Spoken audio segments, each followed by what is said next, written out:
on the Zoom, and up to more than 1,000 people in the YouTube and in some of the other, because we have another live stream in China. So I would say what I do, because today I'm happy I have a co-host here. So what I will do is I will hand over to Mike and I will solve my echo problem, and he can start the first session. Mike is working for the Vertical Flight Society, and due to my echo problem, perhaps you introduce yourself, and I will do the rest of the housekeeping later when I solve my echo problem. Okay, great. You can hear me okay? Okay. Great. So, welcome everybody. As Vili said, it's 3 o'clock in the morning here on the East Coast, and Greg and I here on the East Coast, and Bruno on the West Coast. So it's only 12 midnight there. I'm very happy to be able to moderate this session. It's been great working with Vili Taka and Xin Gao on electric aircraft these last several years. The Vertical Flight Society has been working on vertical flight for 77 years and electric vertical flight for about the last 8 years. I'm very, very pleased to introduce our first speaker. We have Dr., and I apologize for not being able to pronounce Chinese names, but we have Dr. Zhigang Yang of the Commercial Aircraft Corporation of China, or COMAC. So Dr. Zhigang Yang is the Chief Research Officer, the Chief Instructor, and the Director of Science and Technology Committee of the COMAC North Research Center, and Director of the Artificial Intelligence Innovation Center of COMAC. Dr. Yang gained his PhD in mechanical aerospace engineering and aerodynamics at Cornell University, and is a former Dean of the School of Mechanical and Energy Engineering at Tongji University. Dr. Zhigang Yang has published more than 300 papers, and his proposed turbulence model is widely used in industry and academia, cited some 5,000 times. Very impressive. We're very happy to have him here today. He led efforts to construct China's first aerodynamics, acoustics, whole vehicle wind tunnel model, wind tunnel for automobiles, and he'll be giving us an update on and some exciting news on what COMAC is doing in electric aircraft. Sir? Okay. Good morning. Can you hear me? Yes, thank you. Good morning and good morning. Thank you for the kind introduction.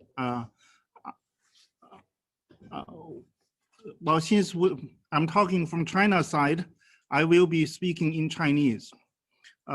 我将向大家介绍一下我们中国商飞关于智能电动垂直起降飞行器相关的工作。My understanding is eVTOL development. So I think everyone over the online will be able to hear me right. 我们认为呢， So we believe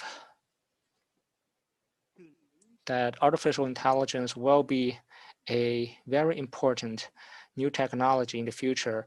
In fact, the major countries in the world are putting a lot of efforts in artificial intelligence and doing works with artificial intelligence and using artificial intelligence in commercial airliners.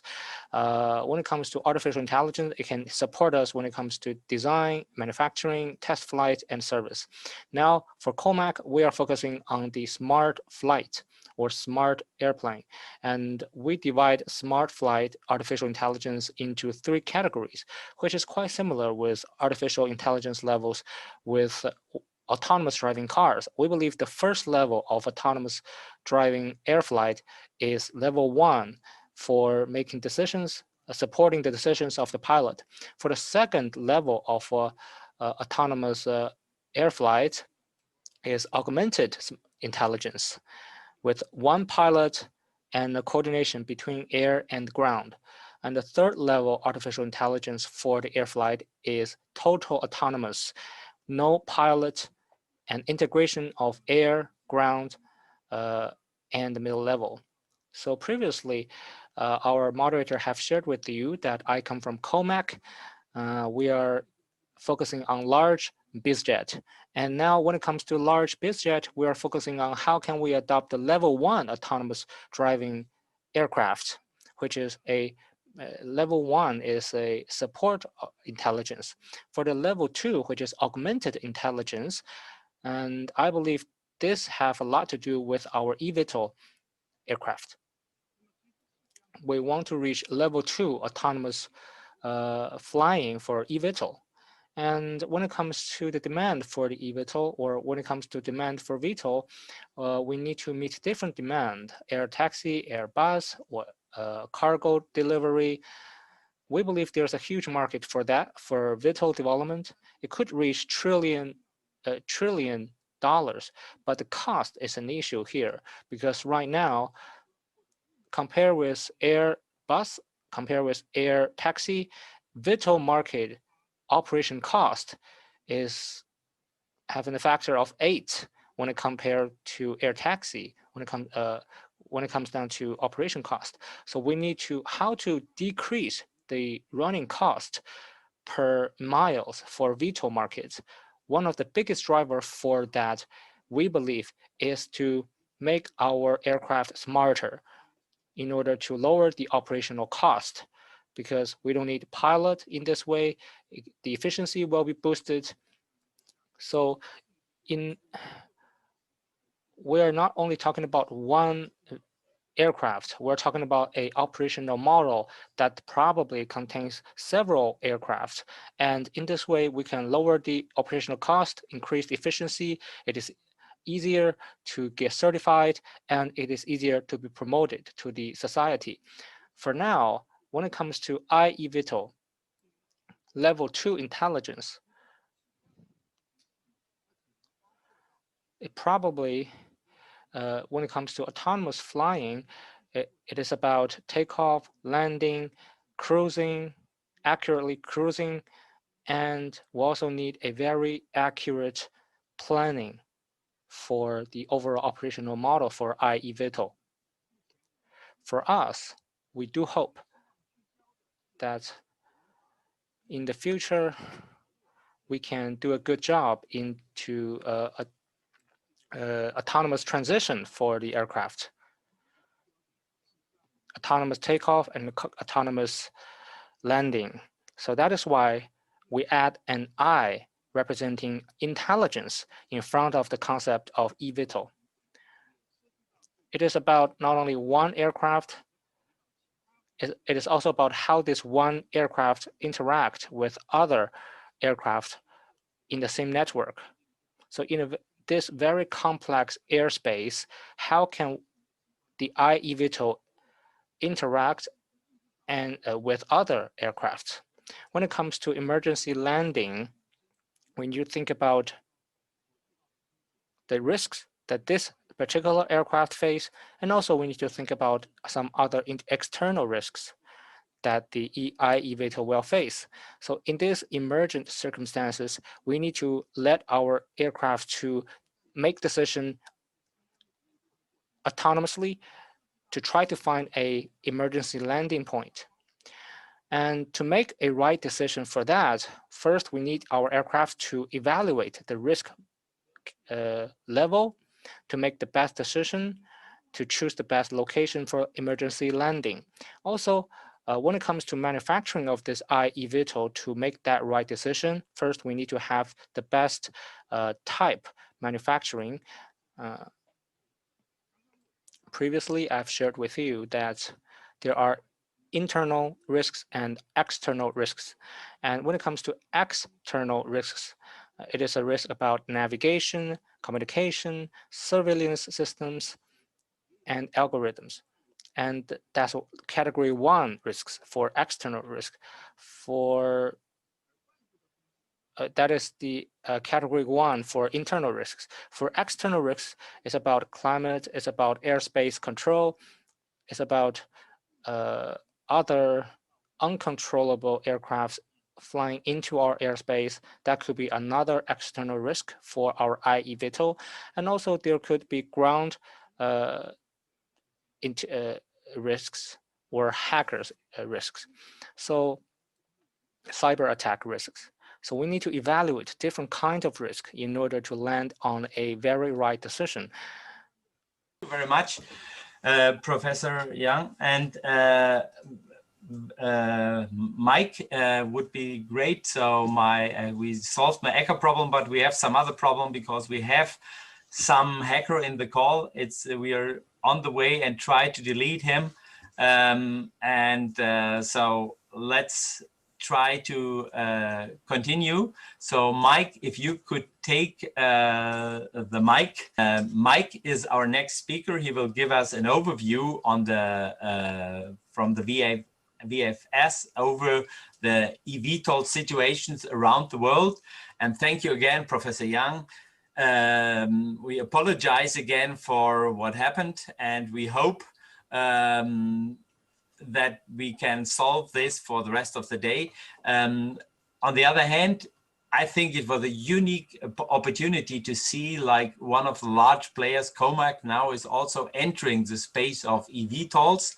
And so I think this will give a push forward, especially in China, for the development of eVTOL. And we also see that Professor Yang and COMAC, they are sharing a point of view that especially this intelligence and the control of the systems and the control of the air traffic, especially for eVTOLs, is a total new different task, which was totally different from all aviation we had before. So on the other hand, we will have a second session today where we'll talk about this. So I'm quiet now, mute myself, and Mike, it's yours. All right, great. And you can hear me okay? Okay, good. And I'm going to share my screen here. So give me, just let me know if there's anything that I need to adjust here. Looks fine. Okay, good. Again, I'm Mike Hirschberg. So I've been the director of the Vertical Flight Society since 2011, so almost 10 years. Before that, I had 20 years of experience in the aerospace industry, working primarily for the the U.S. government on advanced military and vertical takeoff and landing aircraft developments. And it's been my pleasure to lead the Vertical Flight Society. As mentioned, we've been working on electric VTOL, and it's been a pleasure working with Flying Pages on helping to advance the state of the art of technology around the world on vertical flight. We are the world's largest professional society for people working on vertical flight technology. So a lot of our members are engineers and scientists, government officials, industry, professors. We have Avicopter, was a longtime member. Nanjing University of Aeronautics and Astronautics is a member and has a chapter in Nanjing. So we have chapters around the world, 6,000 individual members and 130 some company members.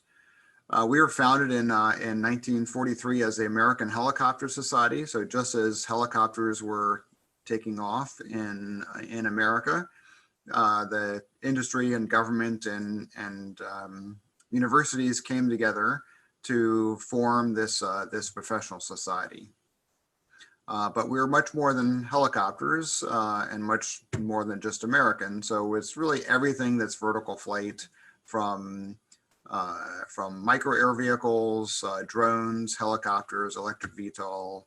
And we're an educational society. So we're trying to educate everybody in the world, both people at university, the public, and then professionals, people with innovative ideas around the world for vertical flight. And some of the key things, safety and acceptability, having quieter vertical takeoff and landing, having safer VTOL aircraft, just being able to be more efficient and use less, use no carbon, be cheaper, and having more people that be able to take advantage of them. So we try to bring everybody together around the world, and we are a membership society. So you guys are invited to come to our website, vtol.org, and join the Vertical Flight Society. And with your membership, you will get access to more information on vertical flight technology.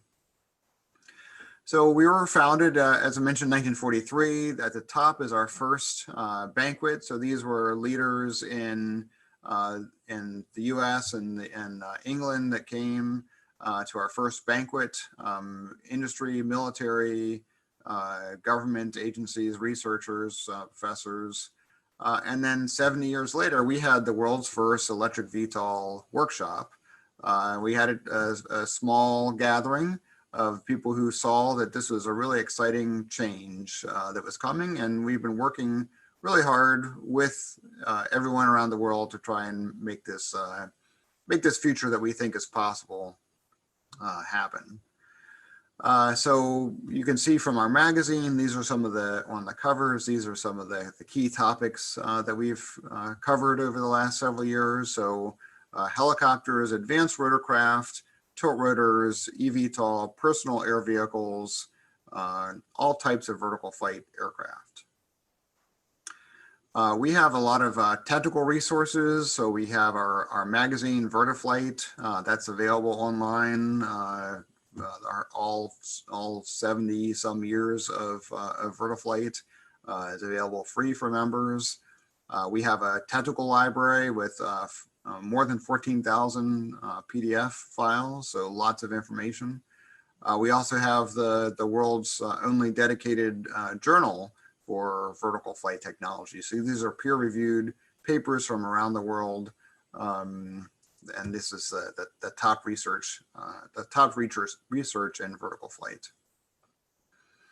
We now have the last 4 years, we've had a website, eVTOL.news. So whenever we find out a new aircraft has been announced or revealed, like we just saw a few minutes ago from our distinguished speaker, we add that to our directory. So we have almost 400, I think it's about 395 or so when I counted this morning. So it's really exciting to see how many innovative ideas for vertical flight aircraft are being revealed, and it's very, very exciting. We also have, we don't have WeChat, unfortunately, not yet, but Facebook, Twitter, YouTube, Instagram, Vimeo. We have a newsletter, so you can go to eVTOL.news and sign up for our newsletter and get about twice a month, we'll tell you what's going on around the world in vertical flight. And lots of videos, we have short courses, lots of information. So there's lots of different names people have for different types of new aircraft. We were using urban air mobility, or UAM, for several years. Those are air taxis. NASA now, other people are using advanced air mobility, or AAM, because it's not just for urban areas, it's also for regional flights. The US Air Force has now come up with a term called orbs for some reason. But really, electric and hybrid electric propulsion enable all kinds of new capabilities that are really from small package delivery, personal air vehicles, ultralight aircraft, all the way up to cargo, urban air, and even regional or rural air mobility aircraft. So not just between cities, but not just within a city, but also between cities. So why now? Why is all this electric VTOL happening? Well, I think you guys, if you're at this event, you probably are well aware. There's been tremendous advancements in electric motors and batteries, in computer modeling and simulation, composites, low-cost manufacturing, and changes in regulations. So both FAA and EASA came up with performance-based regulations, Part 23. EASA has now come out with a new special condition for VTOL, vertical takeoff and landing aircraft. So very, very accommodating regulatory structure. There's no regulations today that allow eVTOL operations for air taxi, but those are coming, especially in China, which is really leading the world in some of the demonstrations with eVTOL for sightseeing and other applications. So lots of different technology innovations, lots of funding. We've estimated that more than $4 billion has gone into eVTOL developments over the last several years. And it's about $1 billion a year. So it's a lot of money going into eVTOL. And you see that on the right-hand side with SpaceX launching private citizens, a private company that's able to build a rocket launcher and safely deliver people to the space station. That's a really tremendous accomplishment. And we think that says that, not only can private industry fund space development, but also electric VTOL developments and change the world. But a lot of people get a little bit too excited, and of these 400 aircraft on our directory, most of them are designs by people who don't know how to design aircraft. So when COMAC designs an aircraft, they know how to design aircraft. But many of the designs that you see are not really practical. But what you see here is called the Gartner hype cycle. So when there's a technology that happens, an innovation trigger, then everybody thinks it's going to be great, and they get a little bit too excited, and it's overinflated expectations. And then there's usually the bubble pops, or some event that says, oh, this is a lot harder than we thought, and people get disillusioned. People realize or think that's not going to happen, but eventually we get to something that's really productive. Now, what the Vertical Flight Society is doing is, as we're going up, we're trying to tell people, don't get too excited. This is not a get rich quick scheme. You have to really do a lot of work to make this vision happen. So we see it as an electric VTOL revolution, and we want everybody to work together to see this future. So I mentioned there were about 400 concepts. There are about 120 or so companies. And these are the most, this was a study done by Aviation Week magazine that we helped with. So this is about 129 different companies and where they were in the maturity level. So that you can see there were a lot of, it's 129 here of companies companies that have shown some kind of concept. A lot fewer here in the next column that have actually built something. So I was excited to see the COMAC aircraft spinning its propellers. Then actually an engineering or certification prototype, Joby, Kitty Hawk, Lilium, EHang, Beta, Whisk, Opener, and Boeing. So some people have built large demonstration aircraft that could be certified. But it's really only EHang, Opener, and Kitty Hawk that have actually built large numbers, 100 or more aircraft. So it's important to see that there's 400 concepts, there's 129 companies, but it's really here on the second to last column where there's this really exciting developments coming with large-scale eVTOL aircraft that we hope will be certified in the next few years. So there's really 5 key challenges that we see for realizing electric VTOL technology, which is batteries, motors, scaling it up to be able to carry 5 people. There's the infrastructure, so there's air traffic control and unmanned traffic control. There's also the physical infrastructure you see here on the right-hand side, building skyports or places to operate. There's a pilot. There had been a pilot shortage. Now there's too many pilots that don't have enough work due to COVID. But eventually we know we'll go to autonomy, but there's a long path in that development. I mentioned standards and regulations. They're in development. Public acceptance is important, safety, noise, and what we call in the United States, we say NIMBY, not in my backyard. People aren't going to want to have a large vertiport right next to their house. So there's a community to consider as well. And then there's lots of different companies who are racing to be the first ones to do that. So it's important to remember that, where are we in this development? So if you look at helicopters over 100 years ago, it's much faster now. There's a lot more technology development. but you know, we're kind of where helicopters were in the 1930s and 1940s. We're now transitioning to where eVTOL are going to be useful and start to be having a showing that they can be used for civil and other missions. And we'll see that in the next couple of years as aircraft are certified.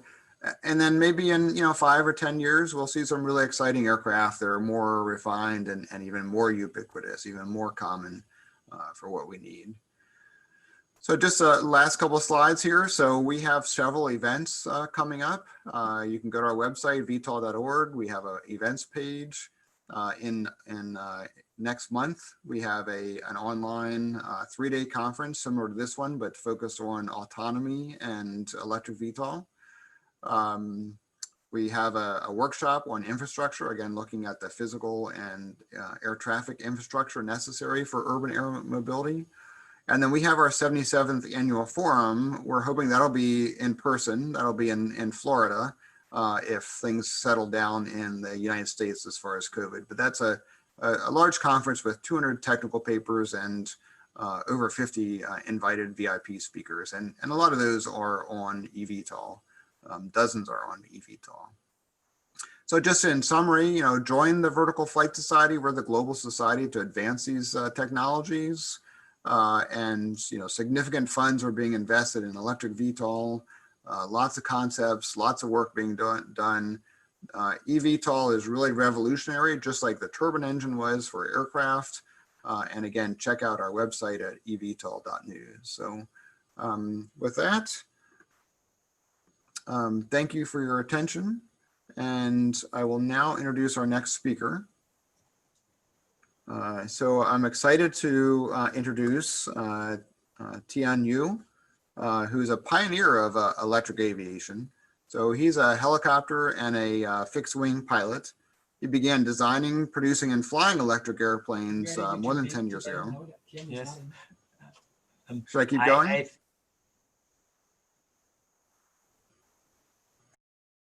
Joining in, yes, due to the confusion we had before, Tian somehow dropped out. He's not yet in. Maybe we can swap to Greg, who I see he is in, and then we have Tian later. Greg, would be you be ready? Can you unmute Greg? Yeah.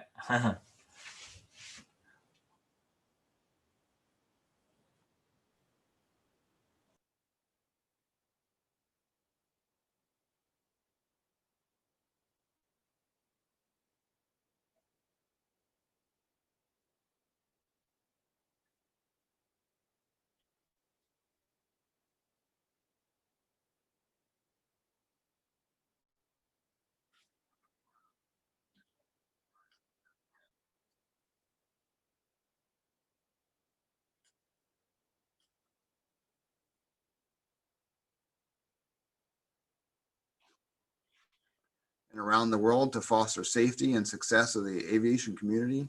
And he's championed the efforts to reform thousands of regulations and global changes governing the design of general aviation aircraft. Greg was previously the Vice President of Global Innovation and Policy for the General Aviation Manufacturers Association. And I'll turn it over to Greg if you are ready. Awesome. Thank you, Mike. Yeah, I really appreciate it. And it's great to be able to talk to everybody again. Thank you for putting on another great conference. So I wanted to quickly give an overview of the Joby aircraft. I think a number of you have had a chance to see some of the press that we've been releasing and even some video in the last day or two out there in the public realm. In addition, I wanted to talk through, I think the important piece is what we see as the US path toward certification of vehicles like this. So I want to kind of walk through that from an industry perspective. So to introduce the aircraft, what you're looking at is the Joby aircraft. It's a piloted airplane. It flies most of its time on the wing, but it can also take off and land vertically. You can see those 6 motors or 6 nacelles can tilt. And allow us to take off and land vertically or fly on the wing. The aircraft has a 150-mile range and then some. The aircraft can go 200 miles an hour in high-speed cruise. It has 4 passenger seats. We're 100 times quieter than conventional vertical takeoff and landing aircraft. And we have a lot of redundancy as compared to a traditional helicopter or even traditional general aviation. The aircraft, once you electrify aircraft, they have a lot of redundancy. So to begin with, Mike, you did a good job kind of introducing some of the rules. One of the things that is really important to the industry globally actually began in 2007, but in 2013, there was an important moment in the US. This is the passage of what they call in the US the Small Airplane Revitalization Act. It was intended in the US to bring back to life a set of rules that had gotten stagnant. And in doing that, this is back during the Obama administration, this law was signed into place. It directed the FAA to modernize their regulations, known as Part 23.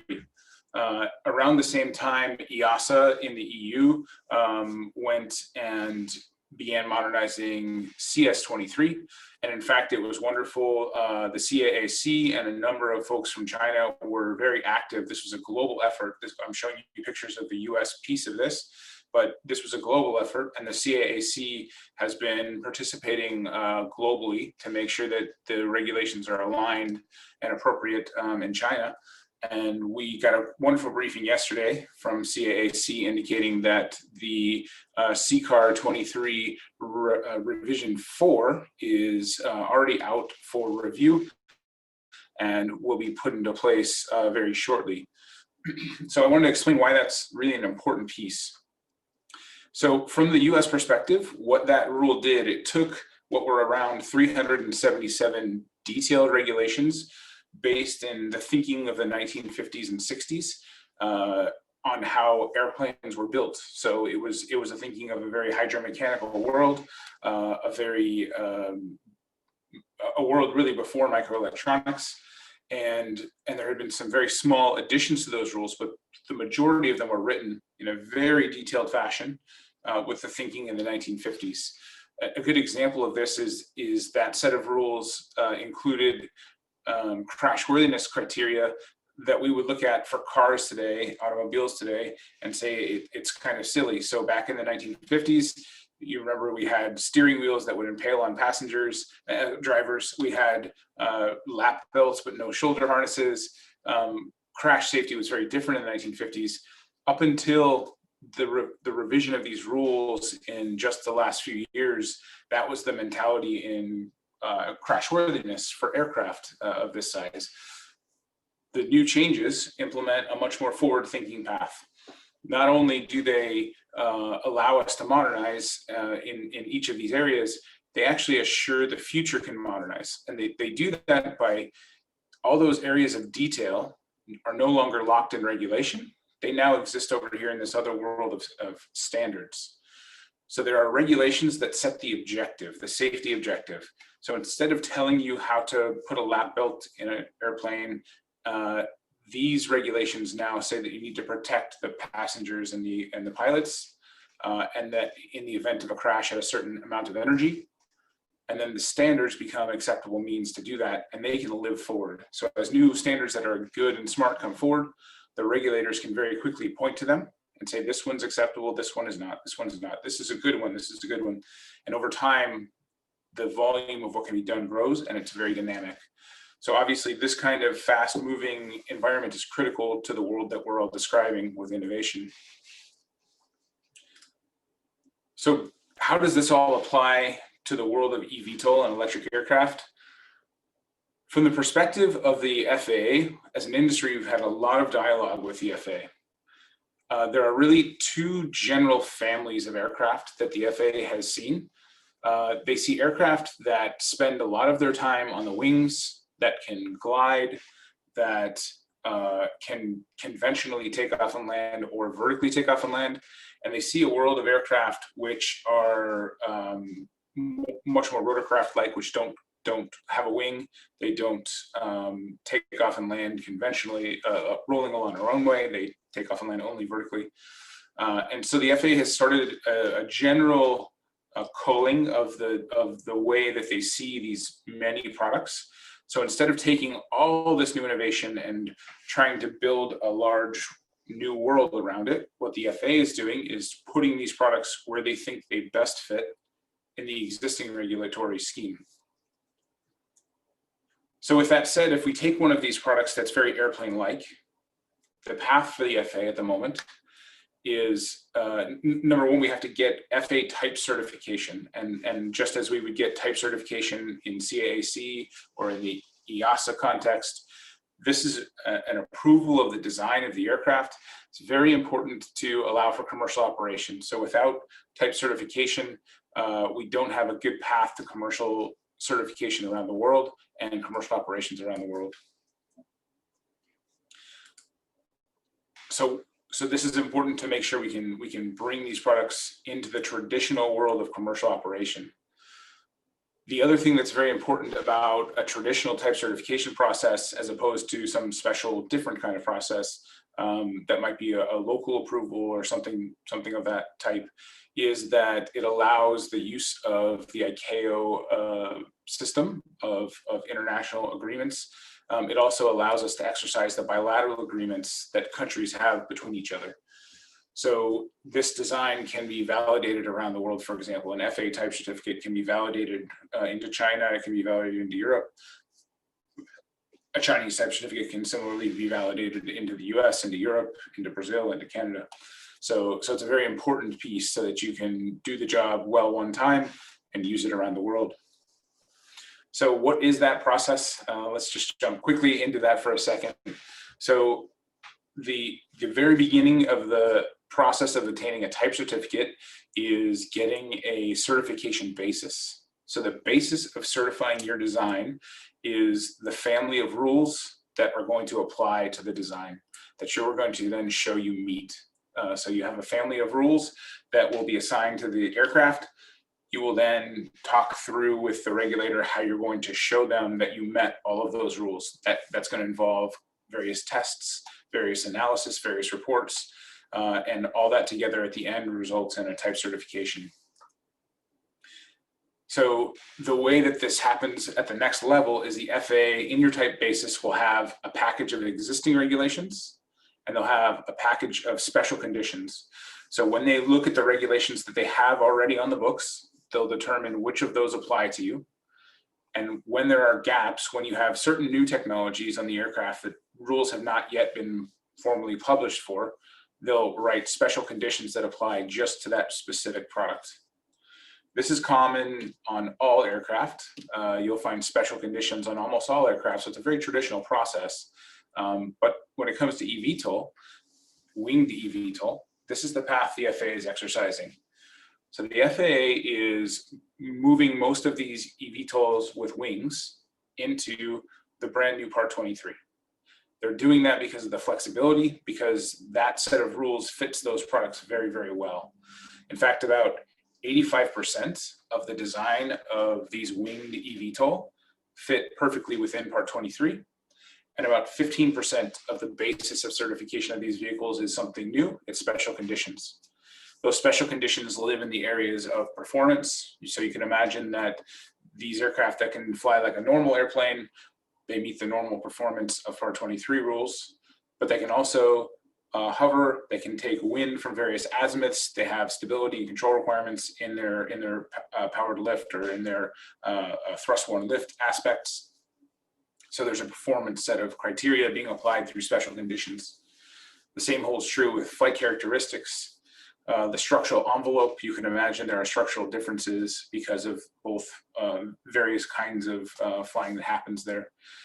The flight control system and the interface of the flight control system, because of the nature of the propulsion, because of the electric propulsion, there's some specific rules in the area of lightning protection. Another interesting one is flight into known icing. So many of these designs turn the propellers at lower RPMs. Electric designs are potentially susceptible to icing in different ways than traditional aircraft. And so, so there's specific requirements for flight into known icing, including inadvertent encounters.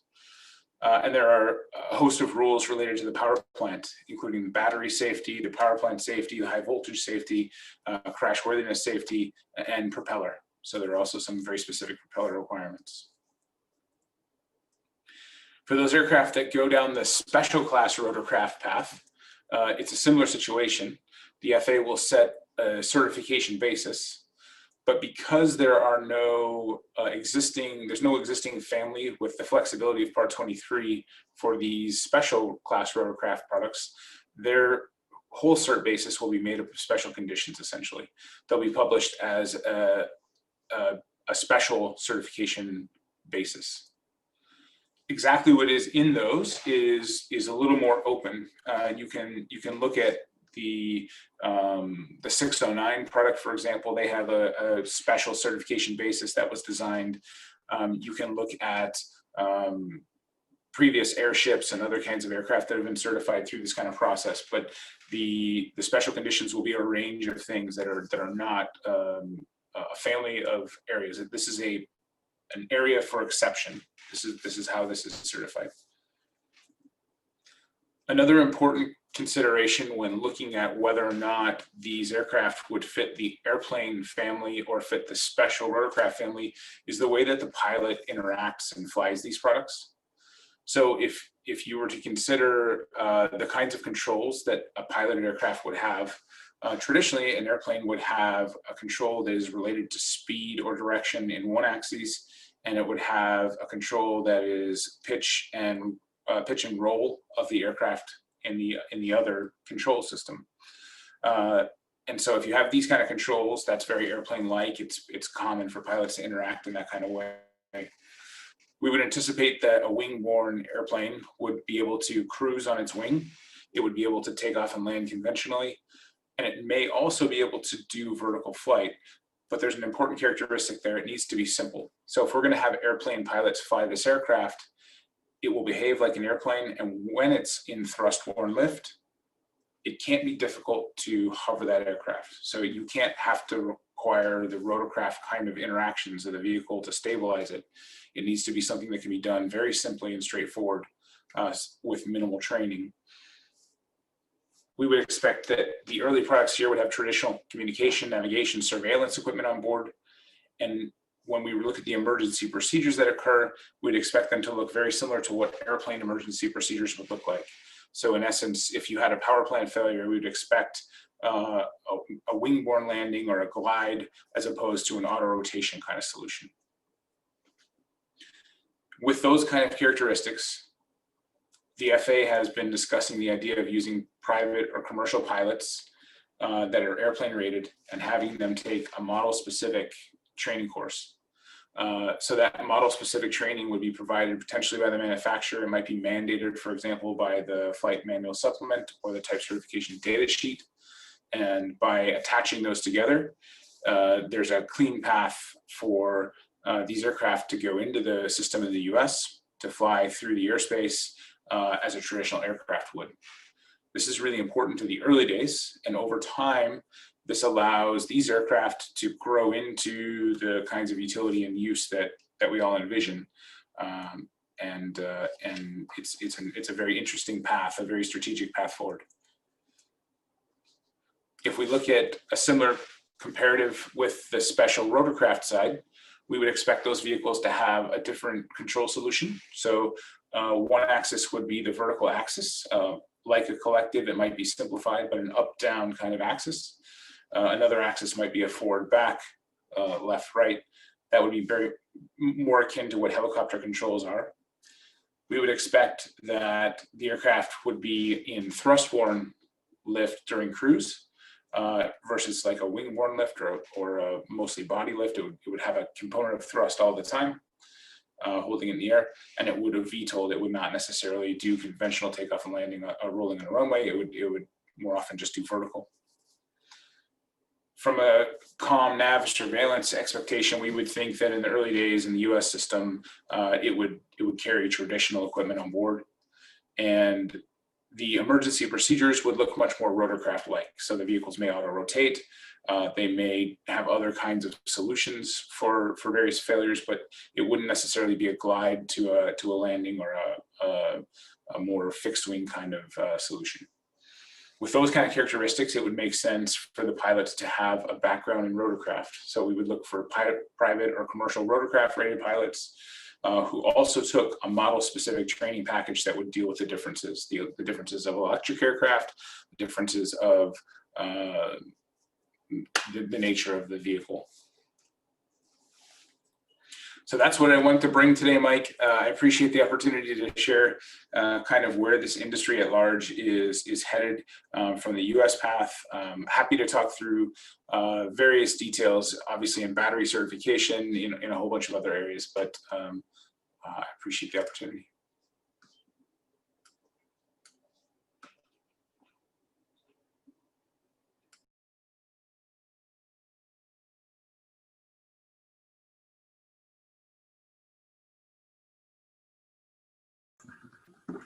I figured I had to move my mouth so you know I needed to be unmuted. Okay, well, great. So Greg, we're gonna go, we'll have questions for everybody at the end. I'm now pleased to go back to introducing, where's my bios here, sorry. Here we go. So I'm pleased to introduce again Tian Yu, who's a pioneer in electric aviation. So he's been designing, producing, and flying electric aircraft for more than 10 years. Mr. Tian graduated from Shanghai Jiaotong University and studied at Stanford University. Served as a visiting professor at Jinshen College of National Nanjing University of Aeronautics and Astronautics. He's been in the aviation industry since 1999. He's the founder of Unique, which is a pioneer and leading company in the drone market. And over the years, he's developed and mass produced a number of types of model airplanes, and has received a German ultralight certification for the E-Spider E280 in 2013, and the two-seat E430, which first flew in 2009 and received German ultralight certification in 2016. So again, it's my pleasure and my honor to introduce Mr. Tian. Hi, thank you. Yeah, very happy to be here again to see old friends. Even this time we cannot see each other. Sorry, I need to switch back to Chinese. 很高兴又见到大家。那么最近 It is my great pleasure to see all of you again. And over the past year, we've focused on unmanned cargo drone and eVTOL development. So let me share with you. Over the past year, we focused on this Albatros V400. And over the past year, we believe that our way to go for the future is eVTOL and try to refresh mobility and refresh life by eVTOL. And for Autoflight,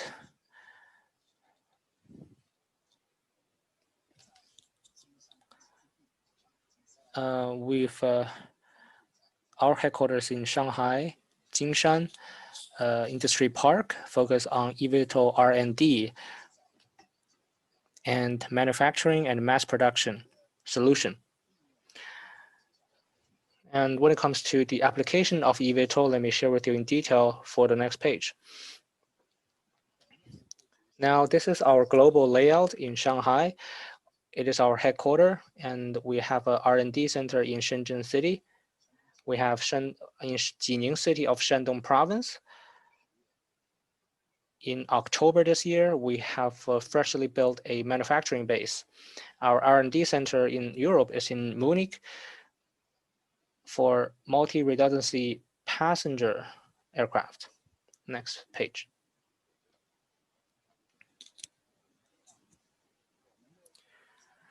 So this is our roadmap for our different products. Now we have very mature technology for 5 kilograms unmanned drone for industry purpose. And now we have also we have a firefighting aircraft called 风火轮 F-240. It is a multi-core rotor craft, a multi-propeller rotorcraft. And now we're focusing on the V400 Albatros aircraft. And I will give you the detail about the V400 Albatros unmanned cargo drone in the future. And for our future, we want to have delivery aircraft and autonomous driving aircraft, unmanned aircraft. Recently, we spent a lot of time in researching this new type. In September of this year, which is a unmanned drone exhibition in Shenzhen City. We have freshly launched our Albatros aircraft V400. We've also carried out multiple testing recently to gain a lot of data. The massive takeoff volume is 400 kilograms with capable of carrying payloads up to 100 kilograms. It can, the largest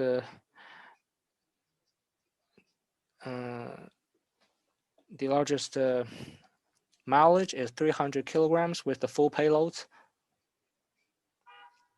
It is 2 propellers. Our 2 propeller can actually recharge our battery on board.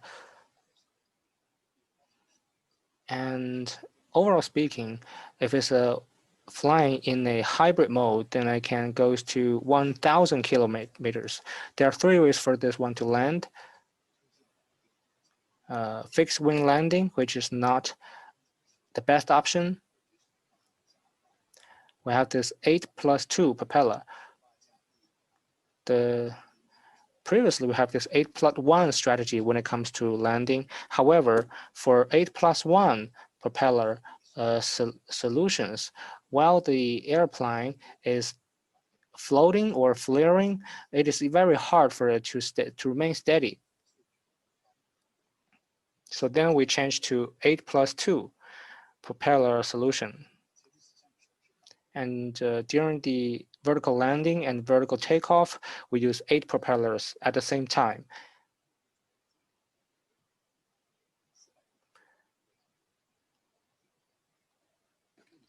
And also we have about 400 kilograms parachute. So when there's an emergency, the parachute can be launched and we will have a very safe landing.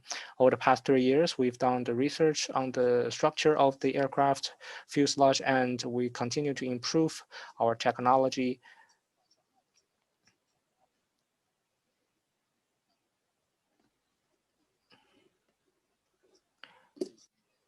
We have different aircraft and we have thousands of landing and takeoff tests. So we have very thorough understanding about the performance and the payload, the massive, the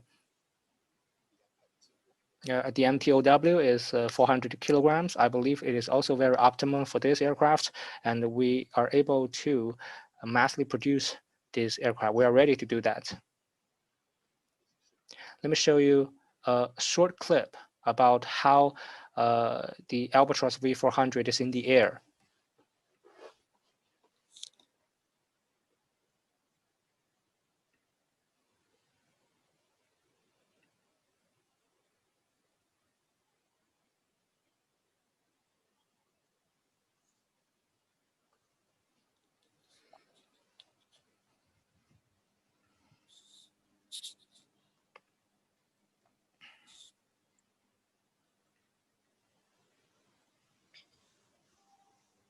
You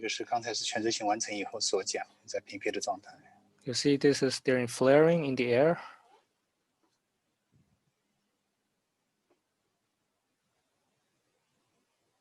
And where all the other propellers were locked. This is from the rear perspective, from the side.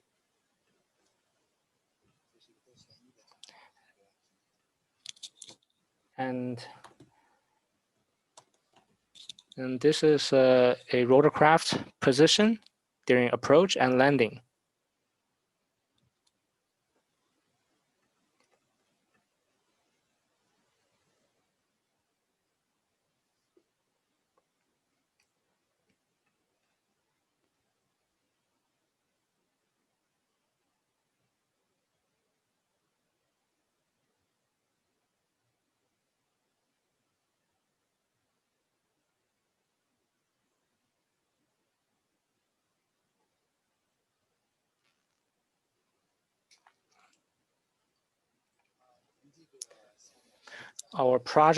This project was launched on September 13th, 2020 in Shenzhen City Auto Flight Exhibition,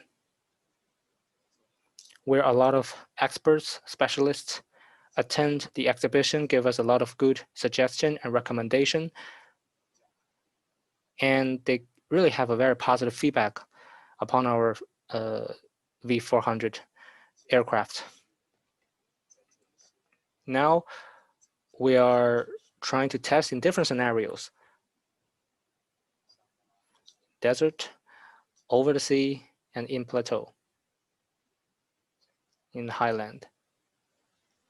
Next page.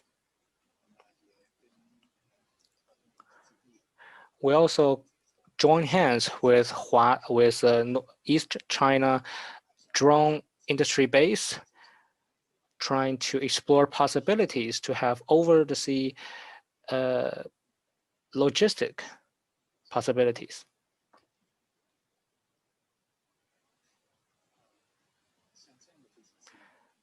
You see that aircraft like this, when it comes to logistics between the main hinterland with the islands on the sea, we do have a very great advantage. From Jinshan district of Shanghai City to Dongjidao Island, it only takes us 1 hour. If you are trying to choose the public transport, which is car plus vessel, then it takes about 5 hours, 30 minutes. Another use case is in hilly areas where there's no road, or the road or it takes a very long time from the bottom of the hill to the top, then it is easier to use our V400 aircraft. We can deliver cargo to the island on the sea and deliver cargo on the top of the mountain. So these are the two best case scenarios for using our aircraft.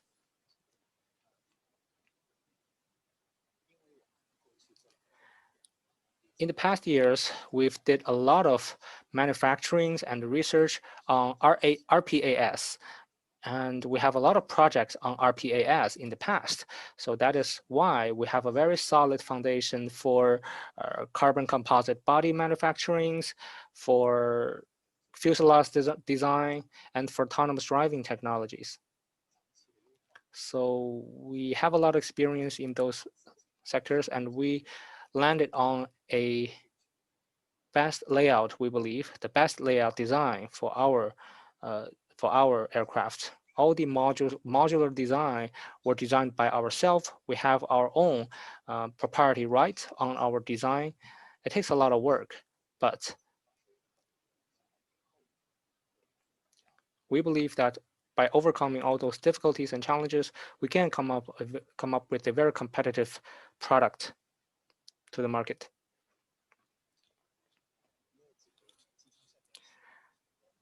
And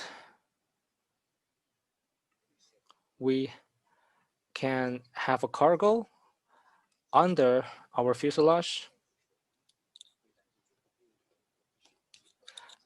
which is in the belly. And actually, the belly was flat, but we have a cargo box. So in the future, it is easier to load the cargo in the cargo box for this aircraft to do other jobs. For example, rescue over the sea. And we can also,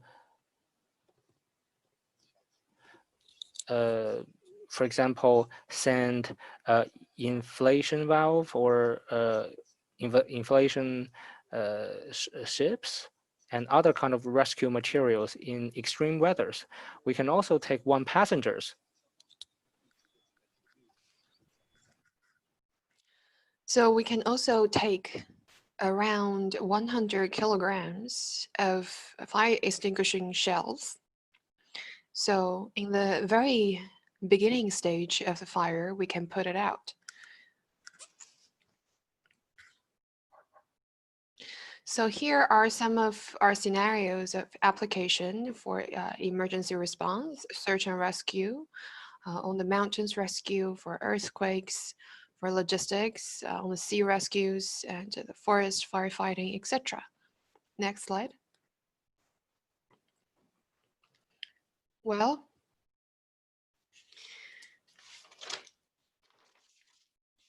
that will be all from me today. Do we have any questions? I'm ready for questions. Thank you. Wonderful. Thank you so very much. We're going to have the questions at the end of the speakers, but I know I have a lot of questions, and I'm sure we'll have a lot of questions for you. So thank you very much. So now I'm going to introduce Bruno Mombrinie. He is the founder and CEO of MetroHop. The MetroHop is an all-electric airplane with a active landing gear. It's really one of the best landing gears I've seen for electric aircraft. Landing gears are very important for safety and for other reasons, but he's developed a unique solution, short takeoff and landing solution to urban or advanced air mobility. So Bruno is a graduate of MIT, the Massachusetts Institute of Technology, and as a student, he helped build the Chrysalis human-powered airplane, and I understand more than 300 people flew that aircraft, so that's pretty impressive. After graduation, he founded Avex Scientific, which is a surgical supply manufacturing company, which he sold after 28 years. So Bruno is a board member of the CAFE Foundation, and he was the event manager for the NASA Green Flight Challenge, which was sponsored by Google in 2011. And that was a $1.65 million prize, the largest in aviation history, at least until that time. So Bruno, over to you.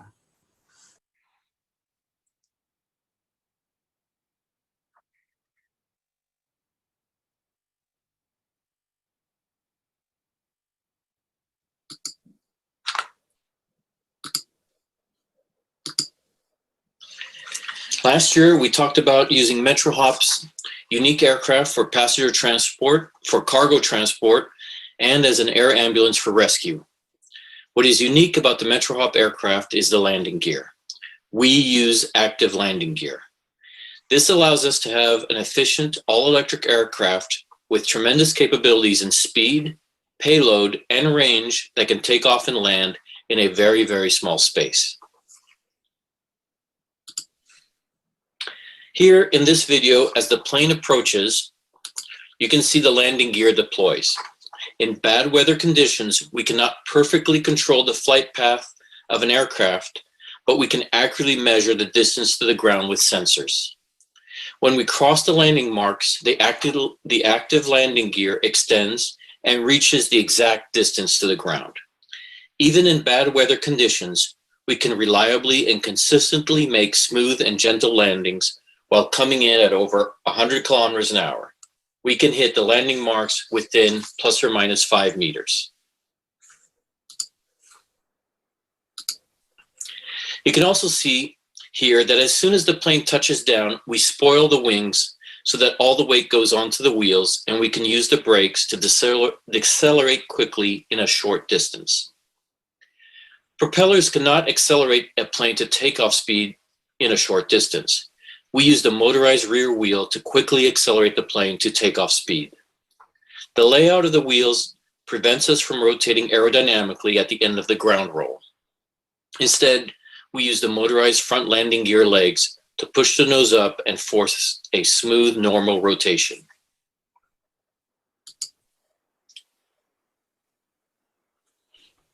Our current goal is to build a full-size demonstration prototype aircraft to clearly demonstrate the capabilities and advantages such a new family of airplane could bring. It would also help distinguish us from the hundreds of ideas that are floating around. The prototype is a full-size aircraft, but it is smaller and simpler than the MetroHop plane. We call this demonstration aircraft the PUP. PUP is short for puppy in English. I was not very excited about this idea. I knew we needed to have an aircraft so that others would take us more seriously, but I thought this would really be a useless airplane. To me, PUP stood for pre-useful prototype. I was wrong. We were approached by people in the agricultural industry who immediately saw the benefit of this aircraft for application of beneficial insects. Today, I'm going to share with you how a simple plane like this could make a huge difference to the production of food around the world, reduce the damage done by pesticides, and improve the lives of farmers. I selected corn as an example. It is the largest crop by land area in the world. More than 20% of agricultural land in the world is planted with corn. In China, more rice is produced than corn by tonnage, but 30% more land is used for corn than rice.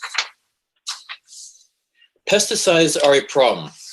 Through mutations and other mechanisms, pests become resistant to pesticides over time. The amount of pesticides needed and the cost of pesticides keeps increasing. Pesticides harm other beneficial insects, such as pollinators. It is clear that there is a correlation with bee declines and the use of pesticides. Pesticides can have serious health side effects for farmers. Farmers have much higher than average rates of illness. Pesticides may not be the only cause of this, but exposure to pesticides certainly does not contribute to better health. Pesticides contaminate the environment, especially groundwater. The biggest problem is that for large-scale farming, we have no practical alternatives. Currently, without pesticides, farmers cannot produce the amount of food needed to feed the world. One alternative for gardeners and small farms is the use of beneficial insects. These are predators or parasites that prey on harmful pests. They have proven to be effective, and their use is increasing quite rapidly in different parts of the world. In Europe, we have the corn borer, and in China, we have the armyworm. Both are moths. In the larva stage, they become large worms that destroy corn stalks late in the growing season. The trichogramma wasp is used to combat this. An adult trichogramma wasp is about 1 millimeter long. They are so small, they have less than 10,000 neurons and have very little brain power. One thing the female wasps know how to do is lay their eggs in moths' eggs. The next day, the wasp's eggs hatch and eliminate the threat. The problem is that until recently, the only way to distribute the trichogramma wasp was by hand. Now, at least it is possible to use multi-copter drones and drop insect balls full of wasps onto crops. This method works for a few hectares. However, it is too inefficient and costly for large-scale use. The MetroHop PUP is a pilotless aircraft that can operate from a temporary airstrip alongside the crop field being treated. MetroHop can offer the aerial application service at inexpensive rates to groups of farmers. The MetroHop all-electric plane is inexpensive to operate, highly reliable, and extremely efficient. The PUP can take off and land on a 25-meter-long rubber roll-up airstrip. It has a capacity to cover 350 hectares per hour and a 90-minute flight time. For cornfields, it ejects insect balls with 1,000 trichogramma wasps in each ball. The balls are ejected from the center fuselage and each wingtip. This is over 20,000 trichogramma wasps per second. The literature indicates that drones are too expensive for large cultivations. MetroHop can offer substantial cost savings, quicker reaction time, and additional capabilities such as photo imaging and thermal imaging of crop fields. Imagery can be used to analyze the health of the crop for early detection of insect infestations, and analysis of the effectiveness of different treatments to a crop. The biggest asset we bring is our experience in electric aircraft engineering and management. Without spending too much time telling you how great we are, I invite you to visit our website, contact our references, and see for yourself our list of accomplishments. I can safely say no team in the world is better positioned to undertake the development of an all-electric aircraft. We recently successfully raised funds. We just need a little more to start building. Thank you for your time, and when it is time, I will be happy to answer your questions. Yes, hello, and I'm at the moment I will do the announcement of the next speaker, which is Manfred Reichel. So please, if you could switch on the screen that we can see you, and you may share your presentation. Manfred was in the call before, so I hope he did not drop out. Once it's I'm still in the call. Ah, here he comes. Can you hear me? Sorry. Yes, we hear you fine. Just have to share my screen. Just give me a minute. Yep, that's fine.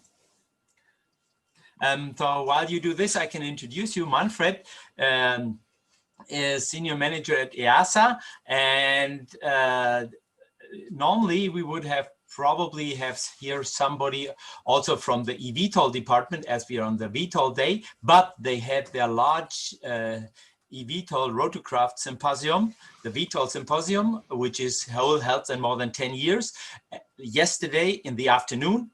And so they are very busy with other operations. I think it's very interesting for yourself, and that's why I'm mentioning this. You can watch the presentations like in the last year on the EASA website later. And I'm quite sure if you're in eVTOL and you want to certify something, you definitely should watch what they were telling in the sessions yesterday afternoon.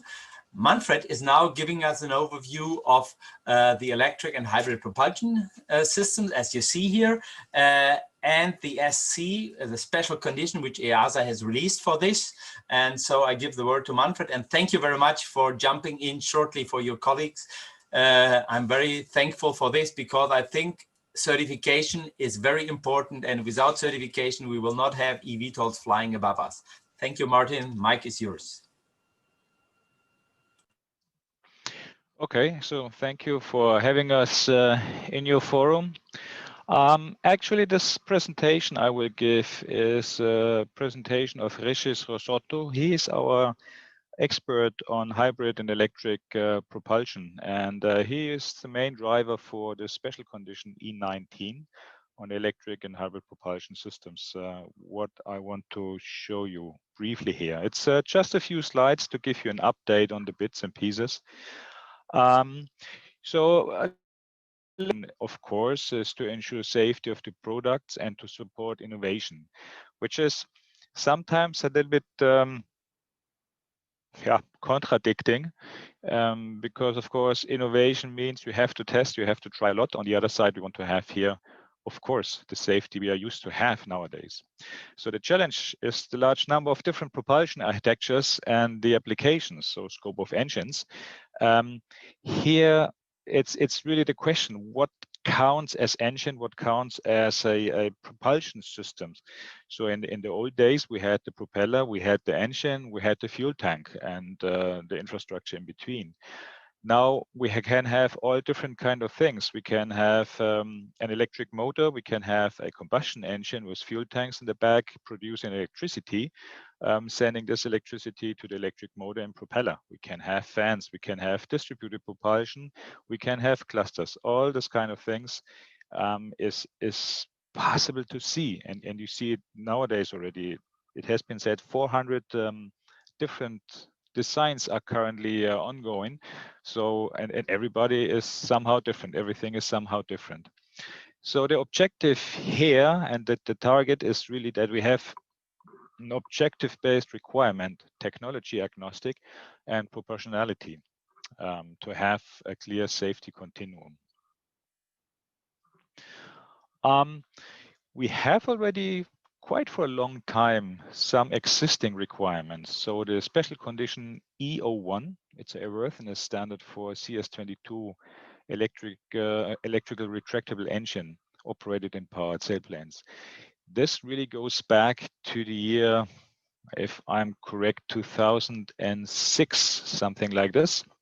We have the special condition 22/2014-01 issue 2, which is the installation of electric propulsion unit in powered sailplanes. So we have, for example, the Lange Antares, we have the LAC 17 FES. And nowadays we have also the CSLSA ASTM F2840-11. That's a standard practice for design and manufacturing of electric propulsion units for light sport aircraft. And the special condition LSA 1501, light sport aircraft electric propulsion power plant. The next one, which was developed, is the special condition E18 issue 2, electric propulsion units for CS23 normal category aeroplanes up to level 1, aim to make use of ASTM F333818 to have a joint approach with the FAA. So all this is the development in the past, and all this also shows a certain proportionality, because we really started with gliders. So in simple cases, if the system doesn't work, you still fly. And we have reached now the LSA, where we have certified this year the first aircraft with electric propulsion. It's the Pipistrel Electrovirus, SW128. Now to the proposed special condition E19 for electric hybrid propulsion system. Again, it's an objective-based requirement. This is actually nowadays the way we go more or less with everything. We really try to be objective-based because of all the developments.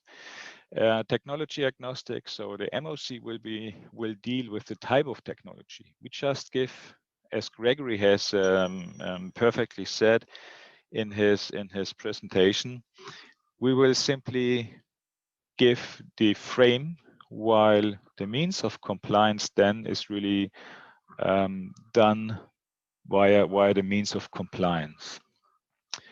Ensuring proportionality via safety assessment, top-down approach, starting from aircraft functional hazard assessment.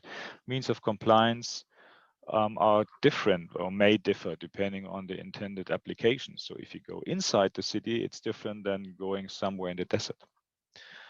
So what has been done so far with the special condition E19 is that we had internal coordination. We had 2 rounds of coordination with the FAA.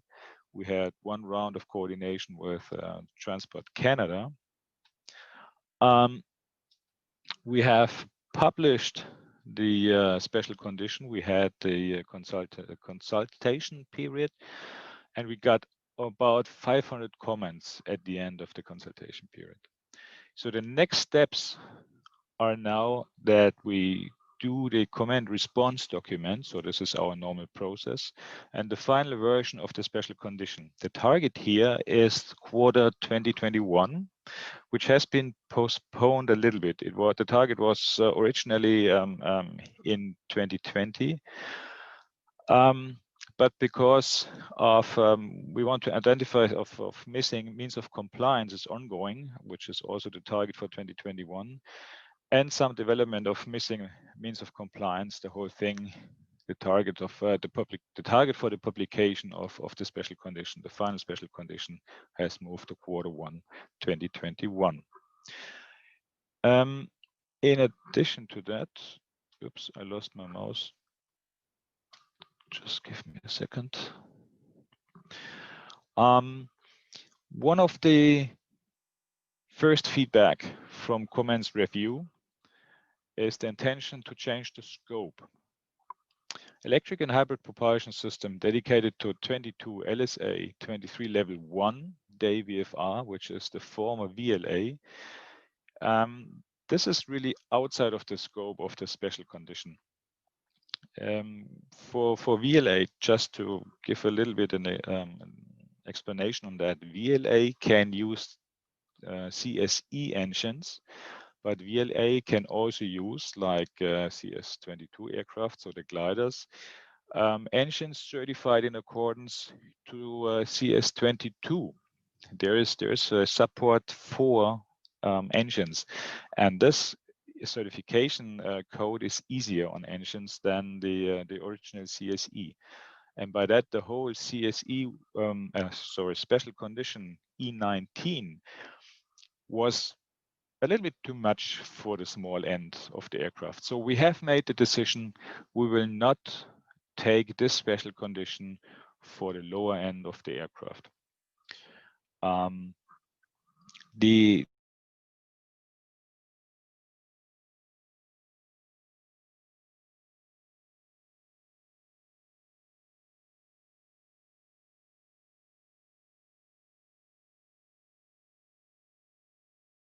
The Q&A session, and the planning is right now that we would have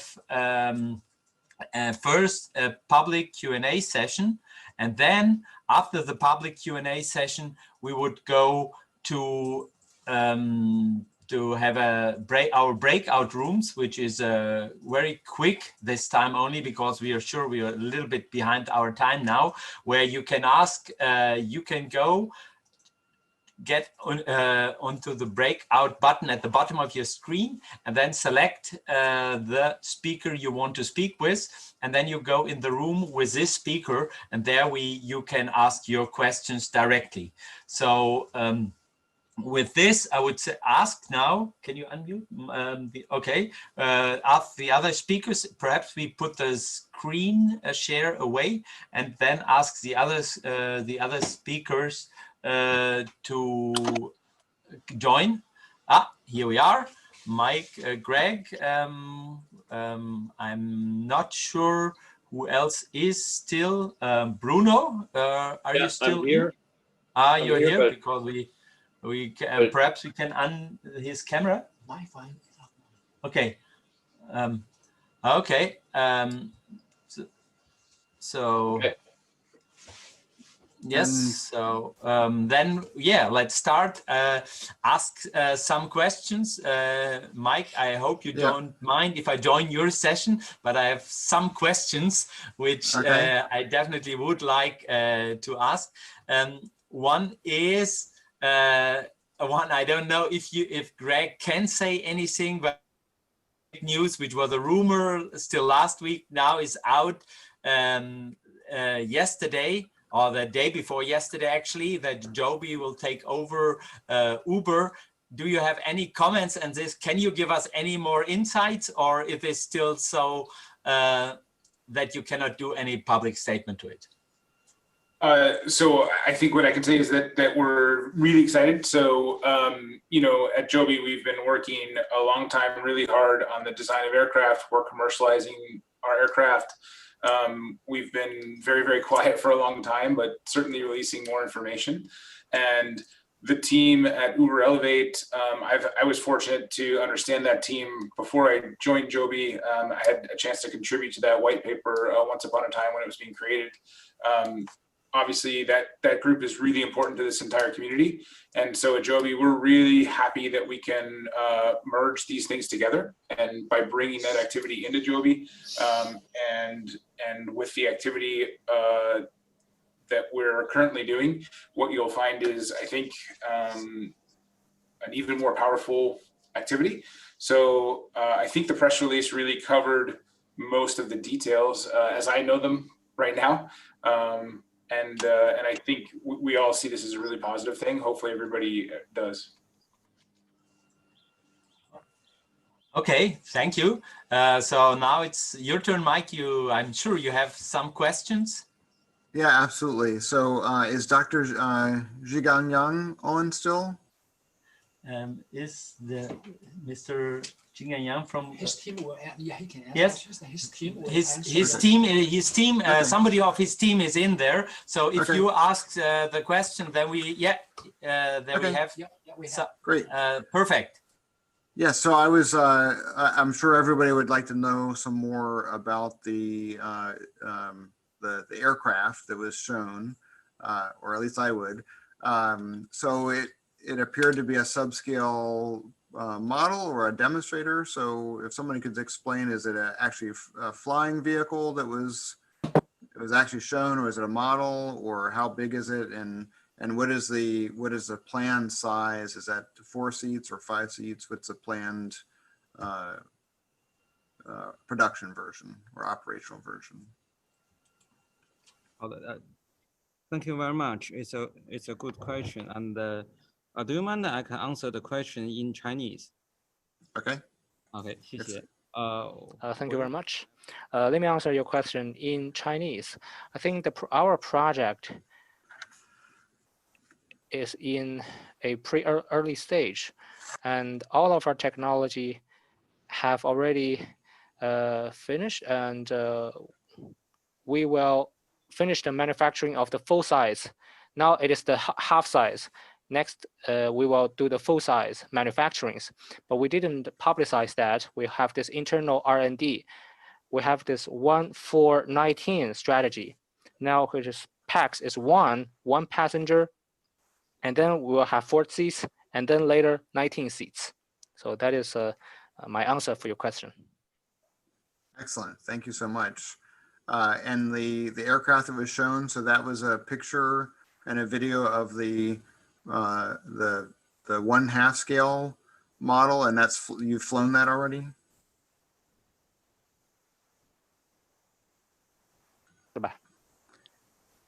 Was that yes? Yes, yes. Yes, okay. Thank you very much. Okay, wonderful. It's very exciting progress to see that. So congratulations.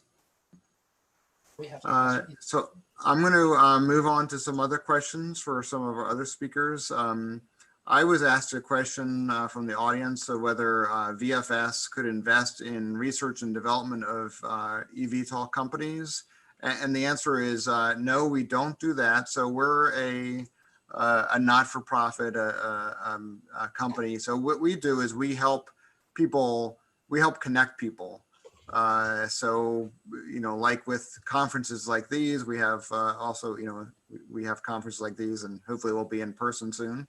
But a lot of networking, we have ways to connect through education and things like that. So we help our companies be successful by making contacts with the government funding companies or investors, but we don't invest our money in companies. So we're a membership society. So most of our revenue, most of our funds come from people like you who join the Vertical Flight Society.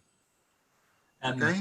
Hi, I have one question Yes. here from the audience, which is from Jörg Janning from Volon. A very impressive presentation. And my question, what would you expect the power range of eVTOL will end up with? What would be the maximum power of each lift and thrust motor of eVTOLs and drones?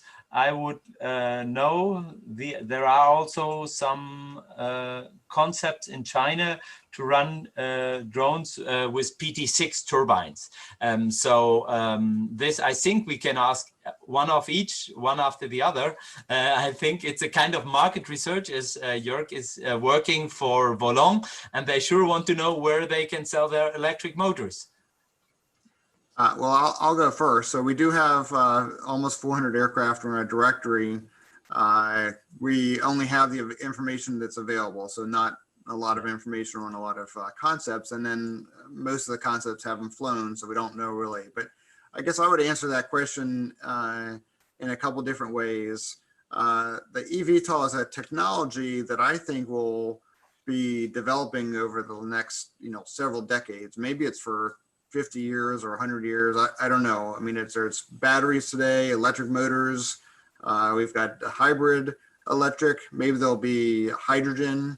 electric in the future. So I think that this is like the development of the turbine engine in the 40s and in the 1940s, where the first ones weren't nearly as good as they were, 10 years later or 50 years later or 75 years later. So I think it's a matter of things will continue to improve. I would say that with a pure electric, all electric aircraft, that is probably about 5 passengers or 5 seats that you could operate. And I think that hybrid would be required for more than that at this in the foreseeable future. Yeah, maybe I add to this. Yeah, thanks a lot for this. Maybe I add to this. When you look at eVTOLs and this concept, like a bit like a helicopter, to what power range this really makes sense. I think if it gets too big, you better take an airplane, right? Because for the use case, I would expect not more than a megawatt in the next 20 years or something. Or what would you say?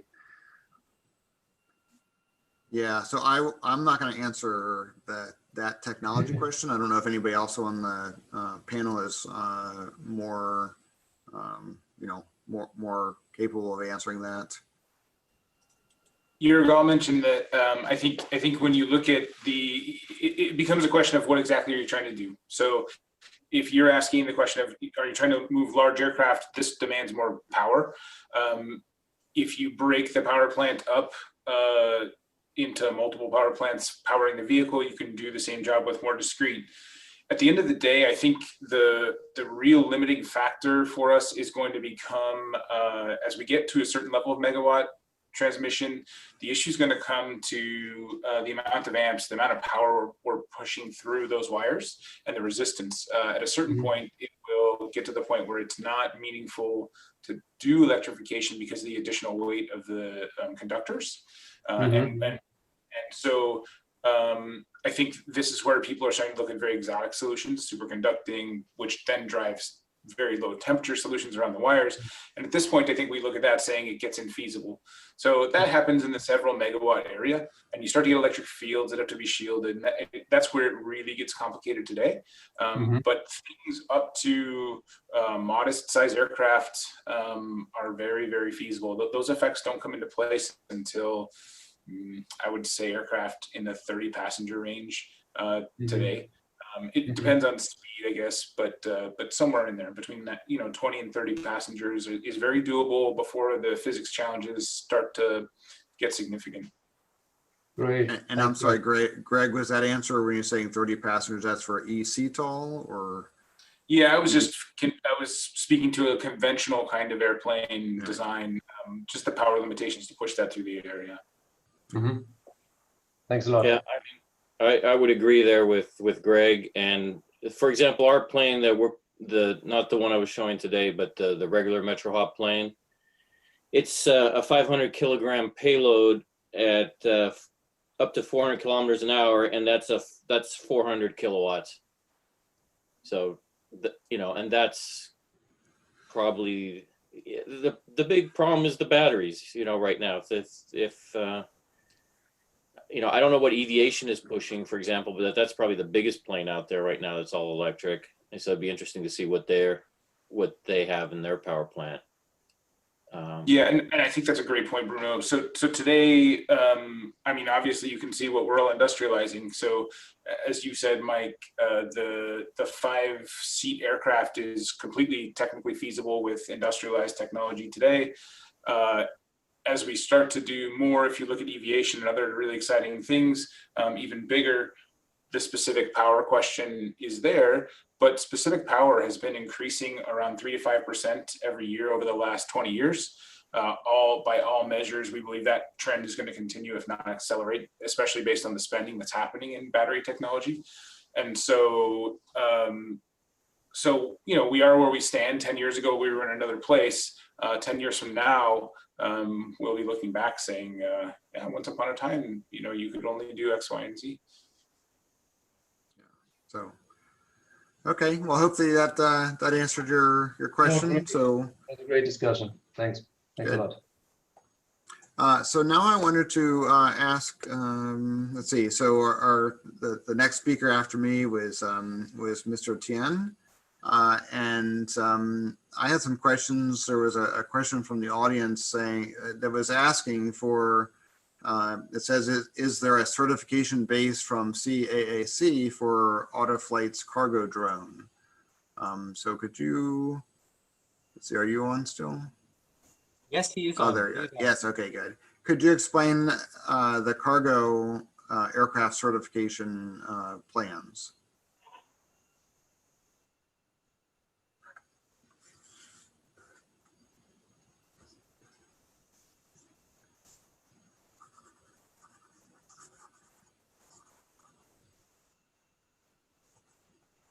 So we're still in the testing, but to prepare to move that direction in China first. And can you tell us, so first of all, congratulations on that great achievement. That was great to see that very large aircraft fly. So can you give us some indication of how much testing you've done so far, like when the first flight was, or how many years or how long of testing would you think you would have to do to certify it? For in the video, this is number 4. The first flight was last November 23rd. This is number 4. We had some improvement and increase takeoff weight from 300 to 400. And yeah, I think we believe we need a in China, CAAC is very open that we can, based on thorough, that we can fly in open area with nobody under. So this is a big help that allow this kind of flying operation that based on a lot of flying and the data that we will move to that direction. I think we need another year or 2 to get to that. Okay. And so I'm sorry, you said that the first flight was November of 2019, so a year ago? Yeah. Okay. Yeah. So it looks, like I said, it's very, very impressive work. Congratulations. Thank you. I'm very interested in your passenger aircraft, both the V1200 and the aircraft in Europe. Can you give us some indications about those? Yeah, in Europe, we are having some corporations moving to a more medical eVTOL side. And in China, we have, after this 400, we will do the 1,000 kilograms version, 1,000, 1,200. It's a pretty similar platform, but we still will do the cargo version first to make sure everything flies well. The main version, we will leave it a little bit later, when we have much better confidence.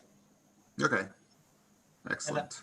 Hello, Mike. I would have one question now for Manfred, where the presentation was interrupted. First, with the presentation, what I suggest, as we are a little bit late in time, we have done a recording with the author of this presentation, Regis, and this will be published at the beginning of January on the website of the European Rotors show. So if anybody is interested in this presentation, and we will publish it on our channels, so when the presentation will be out. So, but apart from this, I have a question to Manfred. Do you know how many aircraft at this point on the electric side are with the EASA registered? So how many electric aircraft, eVTOLs and others at the moment are at EASA in the process? Ooh. Manfred? Yeah. Yeah, he is. Can you hear? Yes. Yes, we hear you. This is a tricky question because we have more or less every month at least one pre-application meeting with a company where we discuss the first steps, the first bits and pieces, and how to go forward for certification. I don't know whether you have heard this during the presentation still, because it was interrupted. We have certified actually this year the first electric LSA in Europe. It's from This pipistrel, the was, virus. and we had Tina presenting before. Okay. So and by that we have, together with the electric aircraft already certified, mainly gliders, so the LAC 17 FES or the Lange Antares, we have 3 or 4, actually it's even more, aircraft types already certified. So we have quite some experience in operation now, but all on the small end. While for the projects, actually the biggest one, which is on the horizon, next to Airbus, of course, they have announced a lot of hydrogen research and development. There is a Swedish company who want to have hard aero. They want to have a 19-seat passenger aircraft with 4 electric motors. So this is all public. So this is you can check in the internet. So in the end, we are talking about maybe 15, 20 projects really in contact with the EASA, not in certification process already. So there we have also some, but most of the companies are still in research and development and in contact with the EASA how to start the process. Not really yet already in certification. Okay, just to clarify, that includes conventional takeoff and landing as well as vertical aircraft? Yeah, sure. It covers everything. It covers horizontal takeoff, as we call this, so HTOL, VTOL, so vertical takeoff. It covers complete electric, all the way to hybrid solutions. Hi, Manfred. We received a question in our Chinese channel. I think this question may also concern some electric motor manufacturers. The question from the Chinese audience is they know that the EASA has certified the pipistrel valleys together with electric motors. So the question is, yes. What is EASA going to do with the certification of the eVTOL and electric motor? Is EASA going to certify the airframe together with the electric motor, or is EASA going to certify electric motor separately? I know you work in Part 23 section, but I don't know if you can help with this question. Yes, I do. We can actually go both ways. It's mainly depending on the integration of the electric motor in the system. For some aeroplanes like Lilium, for example, or Volocopter, the electric motor is more Lilium than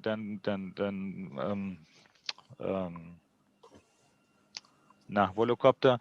The electric motor is really part of the whole system because, as you can see, they use the motors to steer the airplane as well. So they have those flaps, and by that, there is no clear separation anymore between the motor and the aircraft. It's not just thrust, it's really used for a lot of different things. And we have all different kind of projects coming from a pure one-by-one exchange for the normal combustion engine, and all the way up to a completely integrated thrust system with the electric motors also delivering a lift. And because of that, we have the possibility to have the motor, the electric motor, certified as a separate motor, which we have done, by the way, already for the Lange electric motor. Or we can put this completely in the design. But then, of course, the design holder of the aircraft needs to be capable to cover the motor in its DOA. So we can go both ways. Okay, thank you, Manfred. And I'm sure there's quite a lot, or I see there are quite some more questions, but as we are a bit behind time, I would like to start the the breakout session.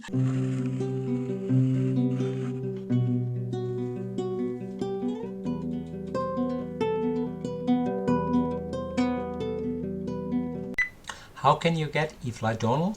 Just scan the QR code on this page.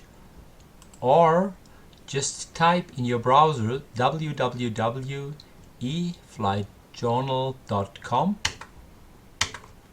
Then you receive the page with the latest online news on electric flying, eVTOLs, and everything which is connected with electric mobility in the air.